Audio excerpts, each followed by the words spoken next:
नमस्कार दोस्तों, टीम आयाम की यूट्यूब क्लासेस पे आपका हार्दिक स्वागत है। आज की क्लास में हम एशिया महाद्वीप पढ़ेंगे और एशिया महाद्वीप में हम अब तक पर्वत और पठार पढ़ चुके हैं और इस क्लास में हमें मैदान और मरुस्थलों को पढ़ना है। एशिया महाद्वीप हम पढ़ रहे हैं। आरएस और एसआई के सिलेबस में हमारा एक चैप्टर है, पहला ही चैप्टर है वर्ल्ड ज्योग्राफी में। उसमें हमें विश्व की प्रमुख स्थलाकृतियाँ पढ़नी होती है और इसमें हम पर्वत, पठार, मैदान और मरुस्थल में चीज़ें देखेंगे कि कौन कौन से हैं, कहाँ कहाँ हैं। उन सबसे एक सवाल यहाँ से अमूमन बनता है। तो हमने पूरे विश्व के पर्वत देखे हैं, पठारों को पढ़ा है और आज अंतिम कह सकते हैं इस चीज़ का हमें इस पूरे सिलेबस में जो पहला चैप्टर है आपका प्रमुख स्थलाकृतियाँ, उनमें पहला चैप्टर जो है वो ख़त्म होने जा रहा है। एशिया महाद्वीप का अंतिम वीडियो लेक्चर हम इसमें अब कर रहे हैं। ठीक है, तो एक बार हम वापस एशिया महाद्वीप का मैप देख लेते हैं। जो नए बच्चे हैं उनको समझ आएगा। ये एशिया महाद्वीप है, ये पूरा आपका एशिया महाद्वीप है। इसे हम क्या कहेंगे? एशिया कहेंगे। जो पहली बार क्लास ले रहे हैं उनके लिए बोल रहा हूँ, बाकी दो लगातार वीडियो देख रहे हैं उनको कोई दिक्कत नहीं है। ठीक है, ये एशिया महाद्वीप है। हमारा प्यारा भारत है, चीन है, मंगोलिया है, रसिया इधर है, ये सऊदी अरब है, तुर्की है, कजाकिस्तान है, उज्बेकिस्तान है। ठीक है, ये आपका किर्गिस्तान है, यहाँ तजाकिस्तान है भारत के ऊपर वाले साइड में, ये इंडोनेशिया का पार्ट है, ये म्यांमार है। तो ये सारे देश आपको याद रखने हैं। क्लास ख़त्म होने के बाद एक मैप से अच्छे से चीज़ों को मिलान करेंगे और मैं तो कहूँगा कि आप एक मानचित्र साथ में लेकर के रखें। जब भी रिवीजन करें, देखो चीज़ें आपको याद करनी पड़ेगी। कोई ऑप्शन नहीं है, कोई दवाई नहीं है, कोई इंजेक्शन नहीं है मेरे पास कि मैं सीधा लगाऊँ और आपको याद हो जाए। चीज़ों को मैं लिखा सकता हूँ, समझा सकता हूँ, अंत में आपको ही याद करना पड़ेगा। तो आप चीज़ों को याद करिए, रिपीट करिए। ठीक है, पठार हम पढ़ रहे हैं, चलते हैं वापस। पठार हमने पढ़ लिया था, मैदान पढ़ेंगे आज की क्लास में हम क्या करेंगे? एशिया के मैदानों को पढ़ेंगे। मैदानों में कुछ खास नहीं है, लेकिन हमें जिनको एक दो नाम है उन्हें याद रखना पड़ेगा। ठीक है, अगर हम एशिया का वर्गीकरण करने जाएं तो हमें कुछ मैदानों को दिमाग में रखना है, कुछ मैदानों को याद रखना है। तो इनमें सबसे पहले हम मैदान देखते हैं, उसका नाम होगा उत्तर का लोअर मैदान, उत्तर का नीचा मैदान, जिसे हम साइबेरिया का मैदान भी कहते हैं। क्या कहेंगे हम इसको? साइबेरिया मैदान भी कहेंगे। तो आप याद रखेंगे साइबेरिया का मैदान। तो साइबेरिया के मैदान से नाम से अगर पूछे कि कहाँ है तो हम कहेंगे भाई मुख्यतः किधर है? रूस में आपको पड़ेगा। इसका विस्तार अगर आपसे कहें कि कहाँ इसका विस्तार है तो आप कहेंगे, वैसे तो ये इसे क्या बोलते हैं? इसे उत्तर का नीचा मैदान बोलते हैं। तो ये यूराल पर्वत से आप इसको बताएंगे कि यूराल पर्वत से यूराल पर्वत से यूराल पर्वत से यूराल पर्वत से आपका बेरिंग सागर तक, यूराल पर्वत से बेरिंग सागर तक, यानी रूस का जो भाग है ना उधर कहेंगे साइबेरिया का मैदान। और विशेषकर इसमें जो पश्चिमी साइबेरिया का मैदान है ना, वो ज़्यादा मैदानी भाग है। अगर साइबेरिया के मैदान के बारे में कहूँ ना तो ये पश्चिमी मैदान में आएगा, लेकिन इसे हम पूरा ही मानते हैं। और साइबेरिया के भाग को हम क्या कहें? इसका दूसरा नाम है उत्तर का नीचा मैदान। उत्तर का नीचा मैदान, ये जो रूस वाला भाग है उस पूरे भाग में जहाँ जहाँ मैदान है उसे हम कहेंगे रूस का नीचा मैदान। तो ये साइबेरिया का मैदान कहो चाहे इसे आप उत्तर का नीचा मैदान कहो, एक ही बात याद रखनी है। कौन सी? उत्तर का नीचा मैदान, या हम कहेंगे साइबेरिया का नीचा मैदान। ये हमें कहाँ याद करना है? रूस में याद करना है। तो चीज़ क्लियर है, कुछ विशेष नहीं है। मानचित्र में दिखाकर लाऊं आपको, तो चलिए देखो, यहाँ आपको मिलेगा यूराल पर्वत और यहाँ आपको मिलेगा बेरिंग सागर। ठीक है, ये वाला बेरिंग सागर। तो ये पूरा जो मैदान है ना, ये इसे कहते हैं उत्तर का नीचा मैदान। क्या बोलते हैं? उत्तर का नीचा मैदान। इसे इसके पश्चिमी भाग को कहेंगे अपन साइबेरिया मैदान। समझ में आई बात? तो दोनों एक ही हिस्से में हमें याद करने हैं। पूरे को क्या बोलते हैं? उत्तर का नीचा मैदान। इधर वाले भाग को जो पश्चिम में आएगा, पश्चिम साइड में लग जाएगा। ठीक है, हालांकि पूर्व का है लेकिन हमें इधर पश्चिम का मैदान कराएंगे, इसे हम कहेंगे साइबेरिया मैदान। वैसे पूर्व में आएगा लेकिन उसे पश्चिम का साइबेरिया मैदान भी इधर वाले भाग को बोलेंगे, इस वाले भाग को साइबेरिया का मैदान कहेंगे। तो आप याद रखेंगे ये वाला पार्ट, उत्तर का विशाल मैदान और साइबेरिया का मैदान, ठीक है। इन्हें आपको याद रखना है। चलते हैं वापस अपन नए पेज पर चलते हैं, ठीक है। तो पहला मैदान आपका क्लियर हुआ, साइबेरिया का मैदान, या आप कहेंगे उत्तर का नीचा मैदान। इसकी विशेषताओं में जाएं तो पश्चिमी भाग में तो कैसा है, थोड़ा सा चौड़ा है, पश्चिमी भाग में ये चौड़ा है और पूर्वी भाग में तंग है। तो कोई इसमें कोई विशेष बात नहीं है, पश्चिमी भाग इसका खूब फैला हुआ है इसलिए वहाँ से चौड़ा है, और पूर्वी भाग में ये कटा फटा होगा, वहाँ पर आपके जापान के द्वीप समूह आ जाएंगे, बेरिंग सागर मिलेगा, जो प्रशांत महासागर में लगेगा, वो भाग थोड़ा सा कटा फटा है, तंग भाग है। अगले मैदान की ओर चलते हैं, तुरानियन मैदान। अगला मैदान कौन सा है, तुरानियन मैदान। तुरानियन मैदान या तुरान मैदान भी इसे बोलते हैं। तुरानियन मैदान, कुछ नहीं करना, सिर्फ आपको देशों के नाम याद करने हैं। कौन कौन से हैं, उज्बेकिस्तान, उज्बेकिस्तान, तुर्कमेनिस्तान, इन दोनों देशों को आपको याद करना है, ठीक है। तुर्कमेनिस्तान, उज्बेकिस्तान और कजाकिस्तान। एक तुक्का कंट्रीज बनेगी ये, तुक्का कंट्रीज कैसे करोगे, TUK, तुक्का। T से तुर्कमेनिस्तान याद करना है, U से उज्बेकिस्तान याद करना है और का से कजाकिस्तान। तुक्का कंट्रीज बोलते हैं इन्हें। ट्रिक के मामले में देखें तो हमें क्या करना है, तुक्का कंट्रीज याद करना है, TUKA। T से बन जाएगा तुर्कमेनिस्तान, ठीक है, U से बन जाएगा उज्बेकिस्तान और K से बन जाएगा कजाकिस्तान। ऐसा करके आपको नाम याद रखना है। तुरानियन मैदान कहाँ मिलेगा, तुक्का कंट्रीज में, मतलब तुर्कमेनिस्तान, उज्बेकिस्तान और कजाकिस्तान। मैप में दिखा के आऊँ, चलिए मैप में देख लेते हैं। ये कुछ सवाल आज ऐड किए हैं वो आपको दिखाएंगे, यहाँ पर देखेंगे, शायद वो मैप लगा नहीं, इसी में दिखा लेता हूँ ना, यही है।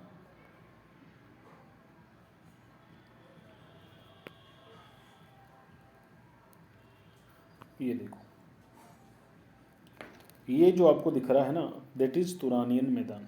और यहाँ आपका तुर्कमेनिस्तान, उज्बेकिस्तान और कजाकिस्तान, ये तीन देश ऐसे लगता है, तुर्कमेनिस्तान, उज्बेकिस्तान और ये कजाकिस्तान। तो इन्हें कहते हैं तुक्का कंट्रीज। तुक्का कंट्रीज में आपको तुरानियन मैदान याद करना है। ट्रिक बनी है, तुर्कमेनिस्तान, उज्बेकिस्तान और कजाकिस्तान, हो जाएगा याद। चलिए, तो अपना तुरानियन का मैदान क्लियर हुआ। इसके बाद में मैदान आपको कौन सा याद करना है, इसके बाद में आपको कौन सा मैदान याद रखना है, इसके बाद में आपको मैदान याद रखना है मंचूरिया का मैदान। कहाँ का मैदान है साहब, मंचूरिया का मैदान, ये लो। इसके बाद में कौन सा मैदान याद रखेंगे हम, मंचूरिया का मैदान। मंचूरिया का मैदान कहाँ मिलेगा आपको, पूर्वी चीन में और थोड़ा सा रूस में भी मिल जाएगा। तो मंचूरिया का मैदान आपसे कोई पूछे कि किस भाग में, तो आप बताएंगे चीन में। चीन का जो पूर्वी हिस्सा है वो मंचूरिया का मैदान कहलाता है। इसे भी अभी हम मानचित्र में देख लेंगे। तो ये मंचूरिया का मैदान हुआ। चीन में कुछ और भी आपको मैदान मिलेंगे, नदियों से निर्मित मैदान आपको चीन में मिलते हैं। देखो मैदान कहाँ होता है भाई, सीधी सी बात है, मैदान नदियाँ ही बनाती हैं। जहाँ हम नदियाँ पढ़ेंगे ना आगे जा करके, वहाँ हमको याद हो जाएगा। लेकिन अभी हमें थोड़े मैदान भी देख लेने। तो मंचूरिया का मैदान कहाँ है, चीन में है। और कुछ चीन के मैदान, बाकी मैदान हमको भी याद रखने हैं। चीन के अन्य मैदानों में देखें तो कुछ नदियों के मैदान हैं जिन्हें हम चीन के विशाल मैदान कहते हैं। चीन के, इसी में लिख लो, चीन के मैदानों में, चीन के विशाल मैदान। अब चीन के विशाल मैदानों में हमें कुछ मैदान देखने हैं, वो सब नदियों के मैदान हैं, वो सब नदियों के मैदान है। तो दो तीन नदियों के नाम पर हमको याद रखें। तो मिक्यांग मैदान याद करना है, मिकांग मैदान, मिकांग नदी का है। तो मिक्यांग मैदान याद हुआ। एक हमको सिक्यांग मैदान याद करना है। क्या मैदान है?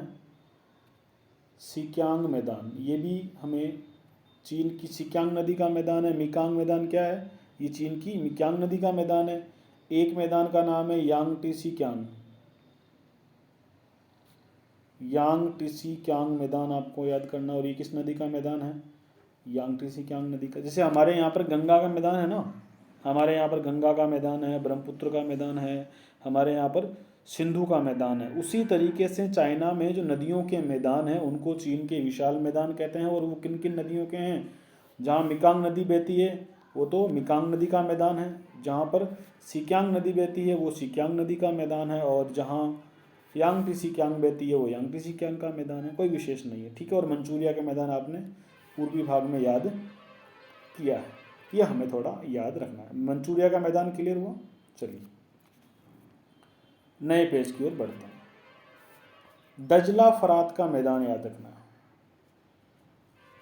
किसका याद करना है? दजला फरात मैदान। दजला फरात का मैदान कहाँ है? तो आप बताएंगे दजला फरात का मैदान कहाँ है? ये साहब ईरान में है। देखिए स्थलाकृतियों के सवाल 99% उम्मीद है कि वो मिलान करने वाले आते हैं। अकेला सवाल देकर वो सिलेबस को तंग नहीं करना चाहता एग्जामिनर। उसकी सोच रहती है कि एक ही सवाल में मैं सभी पूरे विश्व के कम से कम 3 या 4 महाद्वीप कवर कर लूँ। तो वो पूरे टॉपिक को एक ही सवाल में कवर करने का प्रयास कर। जैसे मान लो यहाँ पूछ ले कि दजला फरात का मैदान कहाँ है, तो ये तो केवल एक ही सवाल बना ना, एक छोटा सा सवाल बन गया बच्चा सा।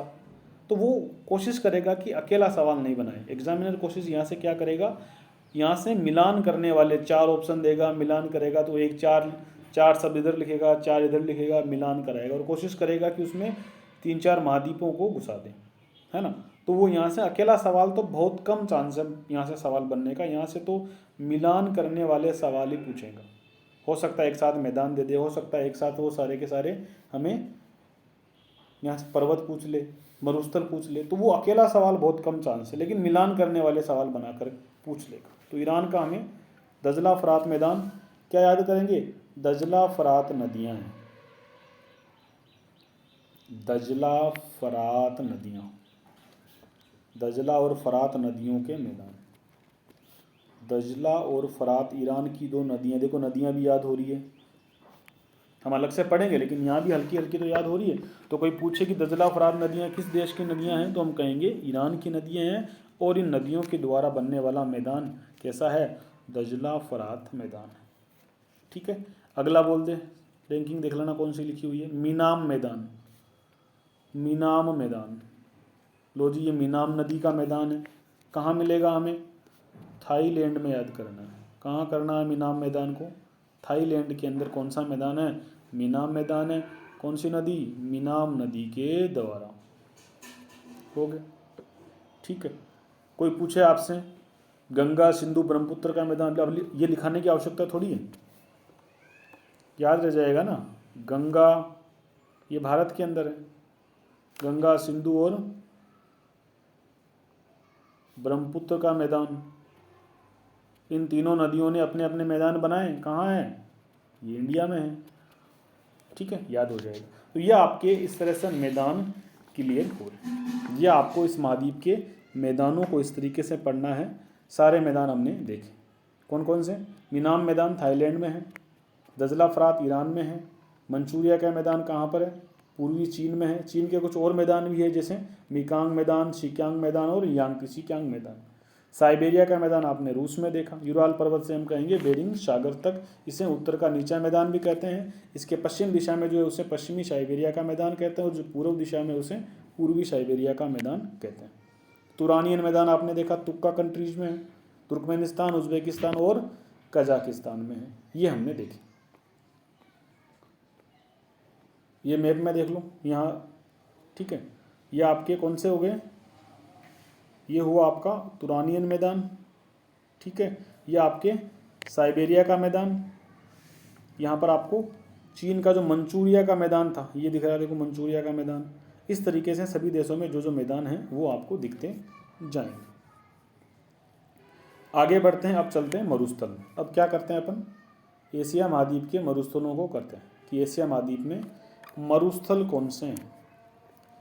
एशिया के मरुस्थलों को हम अब क्लियर करते हैं कि एशिया महाद्वीप में कौन कौन से मरुस्थल है, उन्हें हम देख लेते हैं। तो सबसे पहले हम मरुस्थल देखेंगे सऊदी अरब के मरुस्थल। कहाँ के देखते हैं अपन? सऊदी अरब के मरुस्थल। दो मरुस्थल आपको याद करने हैं। सऊदी अरब के कौन कौन से मरुस्थल है उन्हें हमें याद करना है। सऊदी अरब का पहला मरुस्थल आपको याद करना, रब अल खली। क्या नाम है? रब अल खली मरुस्थल। रब अल खली मरुस्थल कहाँ का है? सऊदी अरब का। रब अल खली मरुस्थल सऊदी अरब का मरुस्थल है। किधर है? सऊदी के दक्षिणी भाग में। सऊदी अरब के दक्षिणी भाग में आपको जो मरुस्थल मिलेगा उसका नाम क्या है? रब अल खली मरुस्थल है। बालू रेत का सबसे बड़ा मरुस्थल आप कह सकते हो। क्या है? बालू रेत का सबसे बड़ा मरुस्थल। वैसे तो सारा है, लेकिन मैं कहूँ कि बालू रेत का सबसे बड़ा मरुस्थल कौन सा है? रब अल खली मरुस्थल। ये लो जी, बालू रेत का सबसे बड़ा मरुस्थल कौन सा है? रब अल खली मरुस्थल है। इसके बाद में देखिए दूसरा मरुस्थल कौन सा है? अल नाफूद मरुस्थल। इसी में सऊदी अरब में दो मरुस्थल आपको याद करने हैं। दो मरुस्थल कौन सा है? एक तो हमें करना है रब अल खली मरुस्थल और दूसरा अल नाफूद मरुस्थल। दूसरे मरुस्थल का नाम क्या है? अल नाफूद मरुस्थल। अल नाफूद मरुस्थल कहाँ है? सऊदी अरब में है। किधर है? उत्तरी भाग में। उत्तरी भाग में। दक्षिणी भाग में तो कौन सा है? रब अल खली है। और उत्तरी भाग में कौन सा है? अल नाफूद। कोई विशेष बात नहीं है, गर्म प्रवृत्ति का है भाई। सऊदी अरब का पूरा इलाका ही गर्म है, तो वो हमें कोई डरने वाली बात नहीं, अपने आप याद रह जाएगा। चलो, ये हमने सऊदी अरब के मरुस्थल देखें कौन कौन से हैं। रब अल खली और अल नाफूद, दो नाम आपको याद रखने हैं। कौन कौन से हैं? रब अल खली मरुस्थल दक्षिणी भाग में है। बालू रेत का सबसे बड़ा मरुस्थल इसे माना जाता है। अल नाफूद मरुस्थल अभी हमें सऊदी अरब में ही याद करना है। किधर है? उत्तरी भाग में है। इसे भी हमें इधर याद रखना है। ठीक है, देखो यहाँ दिख जाएगा ये वाला पार्ट। ये जो आपको दिख रहा है ना, देखो इसको जूम कर लेता हूँ मैं थोड़ा सा ना, इस वाले भाग में। ये उत्तर में तो आपको मिलेगा अल नाफूद और दक्षिण में आपको मिलेगा रब अल खली। तो इस वाले हिस्से में क्या मिलेगा? लिखा हुआ है ये ना, रब अल खली। देखो ये अरब में रब अल खली मरुस्थल लिखा हुआ है। यहाँ उत्तर की साइड में कौन सा होगा? उसे हम कहेंगे अल नाफूद और पूरे इलाके को बोलेंगे अरब का मरुस्थल। अरब के मरुस्थल में दो हमें याद करने हैं, रब अल खली और अल नाफूद। कहाँ के हैं? अरब के मरुस्थल है। अरब प्रायद्वीप के मरुस्थल है और देश इनका कौन सा है? सऊदी अरब। हमें कौन सा देश रखना है इनका? सऊदी अरब याद रखना है। आगे चलते हैं, नए पार्ट पर चलते हैं। चलिए नए पेज पर चलते हैं। इसके बाद हमें कहाँ करने? ईरान के मरुस्थल देख लेते हैं कि ईरान में कौन से मरुस्थल है, उन्हें हम बात कर लेते हैं। यहाँ से पूछता है सवाल, रब अल खली पूछ लेगा, अल नाहूद पूछ लेगा, तो आपको उसका कंट्री बताना है, या फिर मादी पूछ लेगा, आसानी से आपको बताना है। ठीक है, तो ईरान के मरुस्थलों में पहला मरुस्थल है। यहाँ पर भी दो मरुस्थल आपको मिलेंगे। यहाँ तो मिलेगा दास्त ए कबीर। क्या मिलेगा? दास्त ए कबीर। दास्त ए कबीर हमको कहाँ मिल रहा है? ईरान के अंदर। इसको अभी आप सऊदी अरब में मत कर लेना, ठीक है। ये दास्त ए कबीर कहाँ है? ईरान का मरुस्थल है। इसे नमक मरुस्थल भी कहते हैं। क्या बोलते हैं? नमक मरुस्थल भी इसे कहते हैं। लो जी, नमक मरुस्थल अगर आपसे पूछ ले किसको कहेंगे? दास्त ए कबीर को नमक मरुस्थल भी कहते हैं। एक और मरुस्थल है यहीं पर, उसका नाम क्या है? उसका नाम भी क्या है? दास्त ए लुत है। दास्त ए लुत, ये कहाँ पर है? ये भी आपका ईरान में ही है। ये पूर्वी भाग में है। कौन से भाग में है? पूर्व की तरफ। कौन सा है? दास्त ए लुत है, और जो ऊपर की भाग की तरफ जो है उसे कहते हैं हम दास्त ए कबीर। तो दो मरुस्थल आपको कहाँ मिल रहे हैं? ईरान में मिल रहे हैं। एक का नाम क्या है? दास्त ए कबीर। दूसरे का नाम क्या है? दास्त ए लुत। इस ईरान के मरुस्थल में एक चीज़ याद करनी, यहाँ पर एक हवा चलती है, उस हवा को सोस्टन हवा चलती कहते हैं। मतलब ईरान के मरुस्थलों में यहाँ चलने वाली हवा को सोस्टन कहते हैं। हमारे चलती है ना, लू चलती है, पूर्वाई चलती है, उस तरीके से वहाँ एक हवा चलती है, उस हवा को क्या बोलते हैं? स्थानीय भाषा में वो लोग सोस्टन कहते हैं, सोस्टन कहते हैं। यहाँ चलने वाली हवा को सोस्टन कहते हैं, या एक और नाम है उसे 120 दिन चलती है ये, ठीक है, तो उसे 120 दिन की हवा भी कहते हैं। थोड़ा याद कर लेना, क्या पता नहीं पूछेगा, जहाँ तक मुझे लगता है ऐसा फालतू के सवाल नहीं पूछे, पर किस्मत ख़राब हो तो कोई कह नहीं सकते, तो फैक्ट अगर मिल रहा है तो आप याद कर लो। 120 दिन की हवा भी कहते हैं। तो ये हमने ईरान के मरुस्थल किए, ईरान के मरुस्थलों के बारे में हमने देखा। दास्ते कबीर यानी इसे नमक का मरुस्थल भी कहेंगे। दास्ते लुत ये पूर्वी भाग में है, ठीक है, इसे हम क्या कहेंगे? इसे हम दास्ते लुत कहेंगे। और यहाँ ईरान के मरुस्थल में चलने वाली हवाएं हैं, उन्हें हम क्या कहेंगे? पूरे ईरान के मरुस्थल में जो हवाएं चलती है उन्हें हम कहेंगे सोस्टन हवाएं। 120 दिन की हवाएं भी इन्हें कहा जाता है। कहो तो मैं आपको मानचित्र में थोड़ा दिखा के लाता हूँ, फिर इसको जूम करते हैं।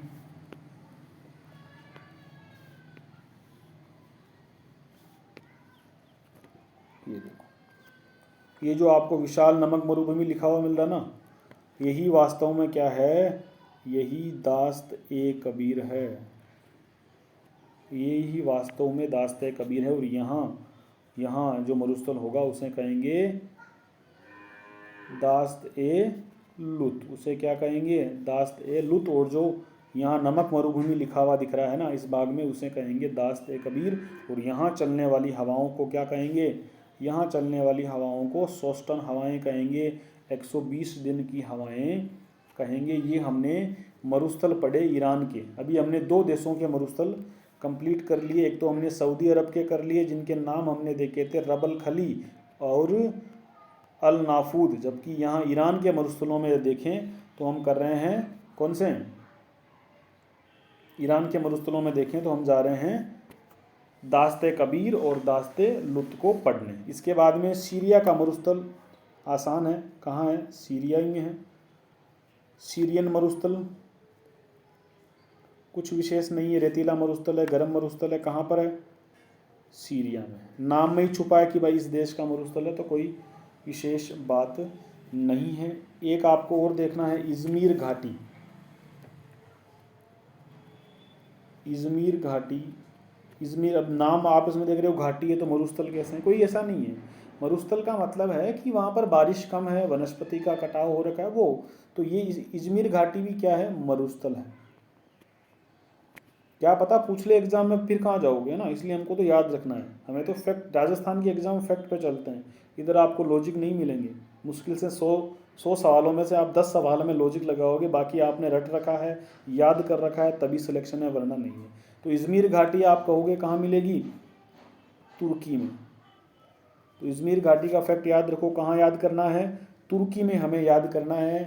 प्रायद्वीपीय मरुस्थल है। कैसा मरुस्थल है? प्रायद्वीपीय मरुस्थल है। ऐसा मरुस्थल जिसके 3 ओर पानी है, प्रायद्वीपीय मरुस्थल माना जाएगा। तो इजमीर घाटी हमें कहाँ याद करनी है? तुर्की में याद करनी है। फिर पाकिस्तान का मरुस्थल, अब इसमें क्या याद करूँ? पाकिस्तान में थार का मरुस्थल है। थार मरुस्थल लिख के छोड़ देता हूँ। कहाँ करना है? एक तो हमें हमारे भारत में करना है, कहाँ है? पश्चिमी भाग में है। और उधर ही हमारी पाकिस्तान की सीमा लगती है, तो हम कहेंगे भाई पाकिस्तान में है ना। तो भारत और पाकिस्तान में कौन सा मरुस्थल है? भारत और पाकिस्तान में हमें थार का मरुस्थल याद करना। इसके बाद हम देखें तो कौन से मरुस्थल आएंगे? इसके बाद में हमें किसका मरुस्थल करना है? एक चीन बचा हुआ है, तो चीन के मरुस्थल देख लेंगे। चीन के मरुस्थल, ये लो जी, चीन के मरुस्थल। 1-2 नाम याद करना है। एक तो टकला माकन याद करना है आपको, चीन के मरुस्थलों में आपको एक नाम याद करना है, तकलामाकन। टकलामाकन मरुस्थल। कौन सा मरुस्थल करना है? टकलामाकन मरुस्थल। ये लो, टकलामाकन मरुस्थल कहाँ लगाना है? चीन में लगाना है। किस दिशा में? चीन के उत्तर पश्चिम वाले भाग में आपका हो गया, उत्तरी भाग में कह सकते हो चीन के। यहाँ मिलेगा आपको टकलामाकन मरुस्थल। पठारी भूमि है। कैसा है? पठारी मरुस्थल। अरे मरुस्थल का मतलब हमेशा हमारे जो राजस्थान में मिट्टी देखते हैं ना, वैसा ही नहीं होता है। कई बार कठोर मरुस्थल मिल जाते हैं, ठीक है ना। मरुस्थल का मतलब गर्मियाँ मत मान लेना। हमारा जो मरुस्थल है ना, उसमें गर्मी है। दुनिया के ठंडे मरुस्थल भी है, जैसे ये वाला है तकलामाकन मरुस्थल। ना तो यहाँ पर आपको धूल भरी आंधियाँ नहीं मिलती है, मिट्टी नहीं मिलेगी आपको। यहाँ पठारी मरुस्थल है, कठोर है ज़मीन, पठारी है। ठंडा मरुस्थल है। कैसा है? ठंडा व सुनसान। कोई जीव जंतु यहाँ पर ज़्यादा आपको जनसंख्या नहीं मिलेगी। कौन सा मरुस्थल की बात कर रहे हैं? तकलामाकन मरुस्थल। कौन सा मरुस्थल है? तकलामाकन मरुस्थल। इसी चीन में हमें एक दूसरा मरुस्थल भी याद करना है, काफ़ी फेमस है, पूछ लेगा, गोबी का मरुस्थल। तो गोबी का मरुस्थल भी आपको याद करना है। ये कहाँ पर है? इसे भी हम कहेंगे कहाँ पर है? चीन में है, और थोड़ा किधर है? मंगोलिया में है। तो चाइना और मंगोलिया में जो मरुस्थल है उसे कहेंगे गोबी मरुस्थल। और ये भी कैसा है साहब? ये भी ठंडा मरुस्थल है। ये भी कैसा है? ये भी ठंडा मरुस्थल है। कहाँ? गोबी का मरुस्थल। और कौन सा मरुस्थल आपका? चाइना में तकलामाकन। पठार भी इसी नाम से था, मरुस्थल भी इसी नाम से है। तो याद रखना है, कोई बड़ी बात नहीं है, ये हमने याद किया। कहाँ के? चीन के मरुस्थल हमने याद। ये मुख्य आपके मरुस्थल हो गए। एक दो मरुस्थल और आएंगे, तो विशेष उनके बारे में जानकारी आपको याद करने का हेडेक तो नहीं लेना, लेकिन मेरे पास फैक्ट है, मेरे पास नोट्स है, मेरे पास चीज़ें पड़ी है, तो मैं आपको कंटेंट में कंजूसी नहीं करूँ, लिखा दूँ। तो हमें एक और मरुस्थल देखना है, उसका नाम है नेगेव मरुस्थल। क्या नाम है? नेगेव मरुस्थल।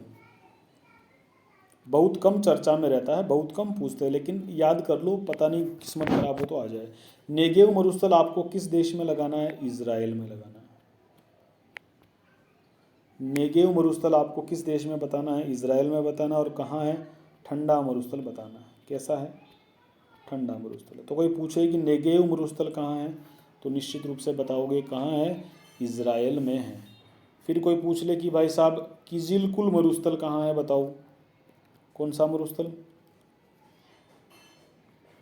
किजिलकुल मरुस्थल। तो किजिलकुल मरुस्थल पूछे तो आप कहाँ बताओगे? उज्बेकिस्तान में बताओ। तुक्का कंट्रीज थे ना, उसमें बीच में आ रहा था उज्बेकिस्तान। उस उज्बेकिस्तान में आप क्या बताओगे? किजिलकुल मरुस्थल। ये भी कैसा है? शीत मरुस्थल है, ठंडा मरुस्थल है। ठीक है, तो ये हमारे मरुस्थल कंप्लीट। छोटा सा लेक्चर हुआ मरुस्थलों का और मैदानों का, ये हमने किया। नेगेव मरुस्थल कहाँ पर है? इजराइल में है, ठंडा मरुस्थल है। और किजिलकुल मरुस्थल अगर आपसे पूछे तो बताएंगे कहाँ है? ये उज्बेकिस्तान में है। तो ये हमने इस तरीके से मरुस्थलों को कंप्लीट किया। इसके बाद हम चलते हैं आगे। अब हम क्या करते हैं, कुछ सवालों को देख लेते हैं, या फिर हम इसका रिपीट कर लेते हैं सवाल। अगर किसी और वीडियो में हम सवालों को देखेंगे, इसमें तो सोच रहा हूँ कि ये इतना ही हम रखते हैं, है ना। एक साथ सवालों की पूरी एक वीडियो लेक्चर सीरीज हम इसमें ले आएंगे कि इस मरुस्थल के सभी सवाल, मतलब पहला जो चैप्टर है उसके महत्वपूर्ण सवालों को लेकर के आएंगे। पुराने पेपर में जिनको पूछा गया है वो सारे सवाल हम यहाँ लेकर के आएंगे। एक बार रिपीट मार के ख़त्म करते हैं इस लेक्चर को। सवालों को मैं सोच रहा हूँ कि हम किसी और लेक्चर में एक साथ लेकर के आएंगे, ताकि बढ़िया रहेगा। तुरानियन मैदान आपको तुर्का कंट्रीज़ में याद करना है, उज्बेकिस्तान, तुर्कमेनिस्तान और कजाकिस्तान। यानी कि तुर्कमेनिस्तान, उज्बेकिस्तान और कजाकिस्तान में कौन सा मैदान है? तुरानियन का मैदान है। साइबेरिया का मैदान हमें पता है रूस में है, ठीक है, इसे उत्तर का नीचा मैदान भी कहते हैं। मंचूरिया का मैदान, आपको मंचूरियन खाते हो ना, खाना खाते हो, मंचूरियन डिश आती है, फास्ट फूड आता है, तो उसी से मंचूरिया में चाइनीज़ फूड है, तो चाइना याद रह जाएगा। थोड़ा सा रूस के अंदर भी है। और नदियों के मैदान आपको मिकांग मैदान में याद करना है। मिकांग नदी का मैदान चीन में है। सिक्यांग का मैदान सिक्यांग नदी का है, और यांगटी सिक्यांग मैदान भी आपको चीन में ही मिलेगा। दजला फरात का मैदान अच्छे से याद करिएगा, ईरान में है। दजला और फरात दो नदियां हैं ईरान की, आपको याद रखनी है। मीनाम मैदान ये थाईलैंड में है, मीनाम नदी का मैदान है। गंगा सिंधु ब्रह्मपुत्र भारत में है, क्या याद करना है, अपने आप याद रह जाता है। मरुस्थलों में देखें तो हमें मरुस्थलों में कौन कौन से मरुस्थल याद करने हैं। सऊदी अरब के मरुस्थल में आपको 2 मरुस्थल याद करने हैं। रब अल खली मरुस्थल कहाँ है, दक्षिण भाग में है, बालू रेत का सबसे बड़ा मैदान या मरुस्थल हम कहेंगे। अल नाफूद मैदान ये कहाँ है, उत्तरी भाग में है, ये भी दक्षिण है, आपको सऊदी अरब में ही करने हैं। तो सऊदी अरब के 2 मैदान हुए कौन कौन से, रब अल खली और अल नाफूद याद करने हैं। फिर सीरिया का मरुस्थल है सीरियन मरुस्थल। इजामिर घाटी आपको तुर्की में याद करनी है। थार का मरुस्थल भारत और पाकिस्तान में है। चीन के मरुस्थल में आपको तकलामाकन याद करना है, ठीक है। पठारी मरुस्थल है, ठंडा मरुस्थल है, सुनसान है। गोबी का मरुस्थल ये भी चाइना के अंदर है, हमको याद करना है।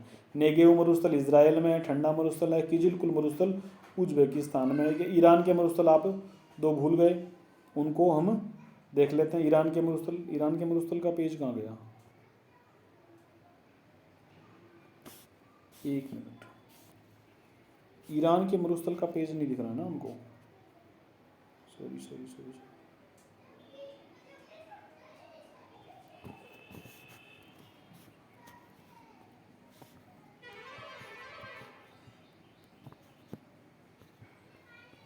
ईरान के मरुस्थल का पेज नहीं दिख रहा मुझे।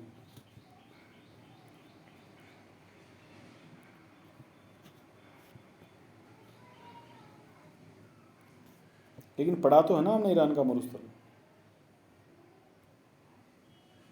हाँ ये रहा, नहीं ये तो मैदान में पढ़ा ना आपने।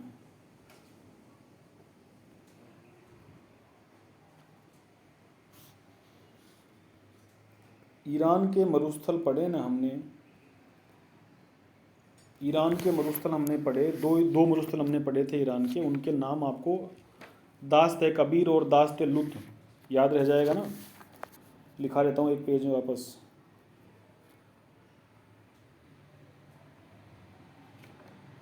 कहीं ऊपर नीचे हो गए इसमें शायद वो।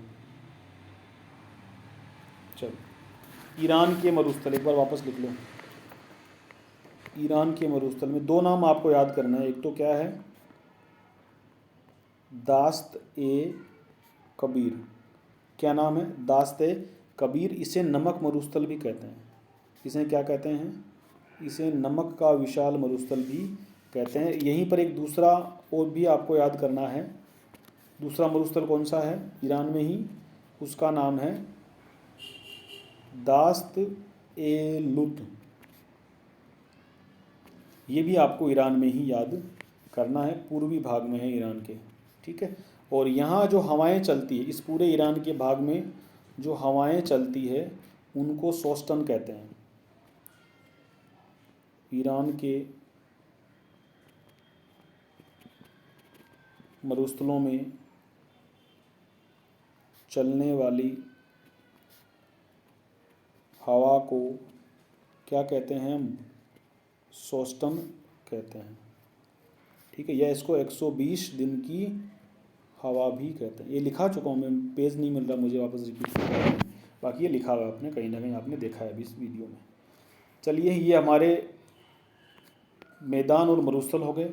अगली एक क्लास में हम क्या करेंगे, इस चैप्टर के जितने भी सवाल होते हैं जो पुराने पेपर में पूछे गए हैं या महत्वपूर्ण बनते हैं, उनको हम पढ़ने का काम करेंगे। आज सवालों पर नहीं जाएंगे, सवाल हम, आप इसको एक बार रिपीट करिए, अच्छे से याद करिए। पूरा चैप्टर हमारा कंप्लीट हो चुका है। धन्यवाद, ऑल द बेस्ट।